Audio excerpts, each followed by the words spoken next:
नमस्कार दोस्तों, स्वागत है आपका जीएस बाई देदुर क्लास में। आज हम आपसे बात करेंगे HAS 2023 के बारे में। हिमाचल प्रदेश PCS में जो 2023 में पूछा गया था उसके बारे में बात करेंगे। दोस्तों, यह क्वेश्चन आपको दिया गया है यहाँ पे, इसका आपको आंसर कमेंट करना है यदि आपको इसका आंसर मालूम हो तो आइए देखते हैं। HAS 2023 के सारे क्वेश्चन पुटअप किए गए हैं जो प्रीलिम्स पूछे गए थे। तो बांगर जलोढ़ मिट्टी को जाना जाता है, बांगर जलोढ़ मिट्टी को जाना जाता है, किससे जाना जाता है? कंकर के नाम से। किससे? कंकर के नाम से जाना जाता है दोस्तों। बांगर जलोढ़ मिट्टी को कंकर के नाम से जाना जाता है। तो यह फर्स्ट क्वेश्चन है। उसके बाद सेकंड क्वेश्चन है झेलम का उद्गम। दोस्तों, झेलम का उद्गम कहाँ से होता है? तो आपको यह बताना है। झेलम का उद्गम वेरीनाग चश्मा कहाँ से होता है दोस्तों? वेरीनाग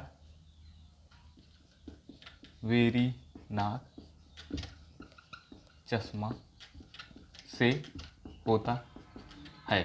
कहाँ से होता है? वेरीनाग चश्मा से होता है दोस्तों।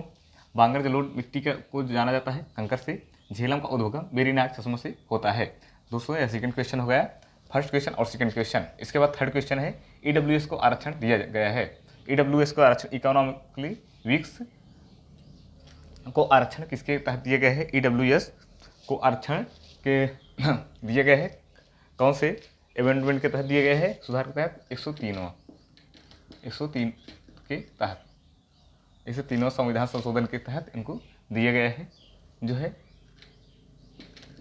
या। उसके बाद संसद जो होते हैं, सांसद लोकसभा सदस्य जो होते हैं अपनी मातृभाषा में बोल सकते हैं। अभी लोकसभा का चुनाव भी आ रहा है तो यह क्वेश्चन आपको जानना बेहद ही उपयोगी और बेहद ही सही रहेगा। जो सांसद लोग होते हैं, लोकसभा चुनाव भी होने वाला है, वो अपनी मातृभाषा चाहते हैं बोलना तो बोल सकते हैं, अपनी मातृभाषा चाहे बोल सकते हैं। तो आप जानते हैं हमारा जो देश है बहुत बड़ा देश है, तमाम विविधताओं से भरा हुआ देश है। यहाँ पे बहुत से भाषा बोलने वाले लोग रहते हैं। तो उन सांसदों में जो है कोई भी सांसद जो सब भिन्न भिन्न भाषा बोलते हैं, तो कोई सांसद अगर अपनी भाषा मातृभाषा बोलना चाहता है तो किस अनुच्छेद तहत बोल सकता है? आपको यह कमेंट करके बताना है। सांसद अपनी मातृभाषा को अनुच्छेद 120(1) के तहत बोल सकता है, 120(1) के तहत बोल सकता है। इसमें और क्या बोल सकता है? अपनी मातृभाषा में बोल सकता है। उसके बाद जैव विविधता संस्थान कहाँ पर है? जैव विविधता संस्थान कहाँ पर दोस्तों? तो यह है हैदराबाद में। कहाँ पे है? हैदराबाद में है। कहाँ पे है? हैदराबाद में है। जैव विविधता संस्थान कहाँ पर है? हैदराबाद में है दोस्तों। 5 क्वेश्चन हो गया। उसके बाद अगला क्वेश्चन है विश्व में पानी का अधिकतम उपयोग किस कार्य में होता है? दोस्तों, जैसा कि जानते हैं आपके पूरे विश्व में पानी पाया जाता है, तो विश्व में सबसे ज़्यादा पानी का उपयोग कहाँ पे होता है आपको यह बताना है बहुत सोच समझ के। तो पानी जो है बहुत उपयोगी है, हमारे लिए बेहद ही इंपॉर्टेंट है।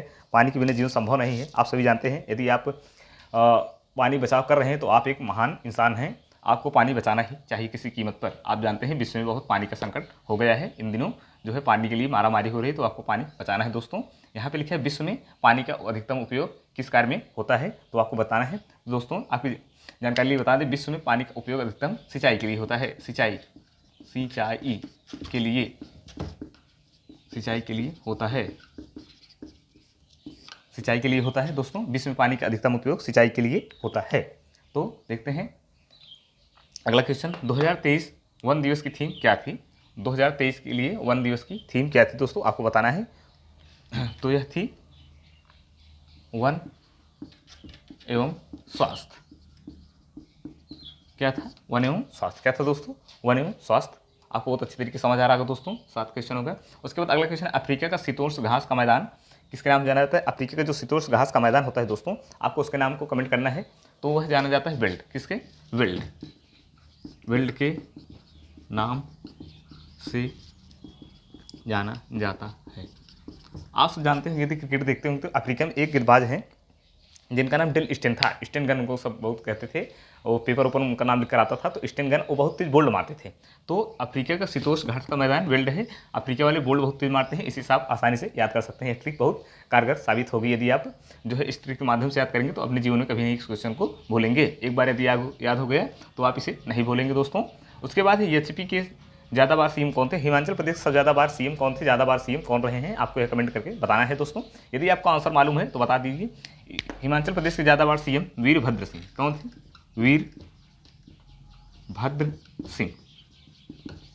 वीरभद्र सिंह हिमाचल प्रदेश के ज़्यादा बार CM रहे हैं। उसके बाद अगला क्वेश्चन है सूर्य किरण किसके किसके बीच होता है दोस्तों? सूर्य किरण अभ्यास, सूर्य किरण एक्सरसाइज किस किस देश के बीच होता है। एक्सरसाइज आप जानते हैं भारत जापान, भारत और सभी देश के बीच जो होता रहता है, भारत ऑस्ट्रेलिया, भारत अमेरिका, तो यह जो है सैनिक अभ्यास होता रहता है। तो आप सभी जानते हैं सूर्य किरण किसके बीच होता है, तो नेपाल एवं भारत किसके बीच होता है, नेपाल एवं भारत के बीच सूर्य किरण अभ्यास होता है। दोस्तों सूर्य किरण अभ्यास किसके बीच होता है, नेपाल एवं भारत के बीच। यह हुआ 10 क्वेश्चन, आपको पूरा बहुत अच्छी तरीके से समझ आया होगा। एक बार फिर देख लेते हैं, एक बार फिर आप देखते हैं बांगर जलोढ़ मिट्टी को जाना जाता है, कंकर के नाम से जाना जाता है। उसके बाद सेकंड क्वेश्चन है झेलम का उद्गम। झेलम का उद्गम जो है कहाँ से हुआ है, झेलम का उद्गम वेरीनाग चश्मा से होता है। उसके बाद इकोनॉमिक्स वीक को आरक्षण दिए गए हैं किस संविधान संशोधन तहत दिए गए, 103वें संविधान संशोधन, 103वें संविधान संशोधन तहत इकोनॉमिक्स वीक वाला दिया गया है। उसके बाद फोर्थ क्वेश्चन संसद अपनी मातृभाषा में बोल सकता है, तो 120 के एक के तहत सांसद जो है अपनी मातृभाषा में बोल सकता है, हिंदी में बोल सकता है, बंगाली में बोल सकता है या फिर कन्नड़ में बोल सकता है। वह जहाँ से आता है उस मातृभाषा में आसानी से बोल सकता है संसद।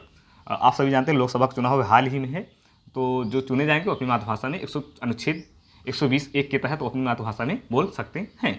उसके बाद जैव विविधता संस्थान कहाँ पर है, जैव विविधता संस्थान कहाँ पर है, तो जैव विविधता संस्थान हैदराबाद में स्थित है, हैदराबाद में स्थित है। विश्व में अब पानी का अधिकतम उपयोग किस कार्य में होता है दोस्तों, तो विश्व में जो है पानी का उपयोग किस कार्य में होता है आपको बताना है। विश्व में जो पानी है वह किस काम में सबसे ज़्यादा उपयोग हो रहा है आपको बताना है, तो सिंचाई के लिए होता है दोस्तों।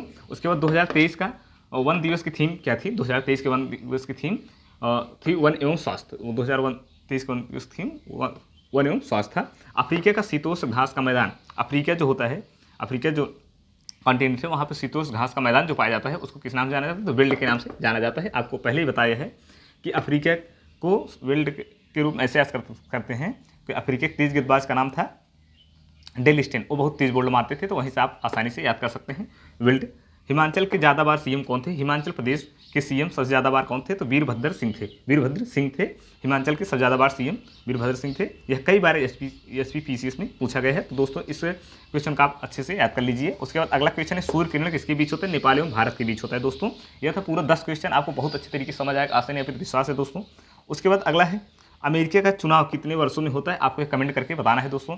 यह मात्र एक क्वेश्चन आपको कमेंट करके बताना है। यह 10 क्वेश्चन आपको समझाया गया है, मुझे आशा नहीं विश्वास है आपको बहुत अच्छी तरीके से समझ आएगा। यदि आप इस चैनल को फॉलो कर रहे हैं या फिर पेज को फॉलो कर रहे हैं आपको अनगिनत लाभ हो रहा होगा दोस्तों।